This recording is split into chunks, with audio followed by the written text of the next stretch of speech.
E se lhe dissesse que um incidente num estreito localizado a milhares de quilómetros de Angola pode afetar o preço dos alimentos, dos combustíveis e até os custos operacionais de uma empresa angolana? Num mundo hiperconectado, continuamos dependentes de algo tão antigo quanto a própria civilização: as rotas comerciais. Eu sou a Cami Madeira e este é o Cartografia do Poder, um espaço onde ligamos história, geopolítica e relações internacionais às decisões que criam valor. Porque quem compreende o contexto decide melhor. A história do poder sempre esteve ligada ao controlo das rotas comerciais. Os fenícios construíram uma rede comercial que atravessava o Mediterrâneo. O Império Romano prosperou porque controlava as principais vias marítimas da sua época. Séculos mais tarde, Portugal iniciou a Era dos Descobrimentos precisamente para encontrar novas rotas para o comércio das especiarias. O objetivo não era apenas navegar, era controlar o acesso aos mercados. Mais tarde, o Império Britânico transformou-se na maior potência mundial graças ao domínio das rotas marítimas globais. Por detrás de quase todas as grandes potências, encontramos a mesma realidade. Quem controla os caminhos do comércio aumenta a sua influência económica e política. Hoje, a economia global depende de alguns pontos estratégicos, locais aparentemente pequenos no mapa, mas fundamentais para o funcionamento do comércio mundial. Entre eles, o Estreito de Hormuz, o Estreito de Malaca, o Canal do Panamá, Bab el-Mandeb, portal de entrada do Mar Vermelho. Milhares de navios atravessam estas rotas todos os anos. Uma interrupção pode gerar efeitos em cadeia à escala global. Ao longo das últimas décadas, poucas regiões demonstraram de forma tão clara a importância da geografia como o Golfo Pérsico. No centro desta realidade está o Estreito de Hormuz, uma passagem marítima relativamente estreita que liga os principais produtores de petróleo do Golfo aos mercados internacionais. Por este corredor circula uma parte significativa da energia consumida no mundo. Sempre que surgem tensões militares, ameaças à navegação ou instabilidade regional, os mercados reagem imediatamente. Os preços da energia sobem, a incerteza aumenta e os investidores tornam-se mais cautelosos. Mais uma vez, a geografia volta a impor-se à tecnologia.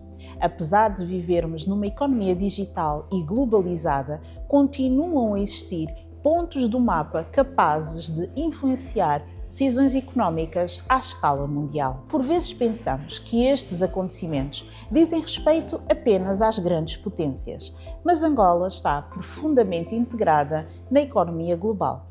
Grande parte dos equipamentos industriais, máquinas, peças, medicamentos, produtos alimentares e tecnologia utilizado no país depende de cadeias logísticas internacionais.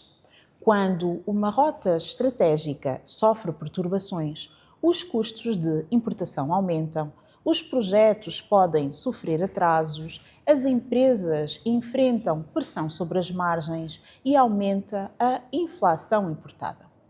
Para Angola, enquanto produtor de petróleo e economia integrada nos mercados globais, a estabilidade de corredores estratégicos como o Estreito de Hormuz não é apenas uma questão internacional. É também uma questão económica e estratégica, com impacto potencial nas receitas, nos mercados energéticos e no ambiente de negócios.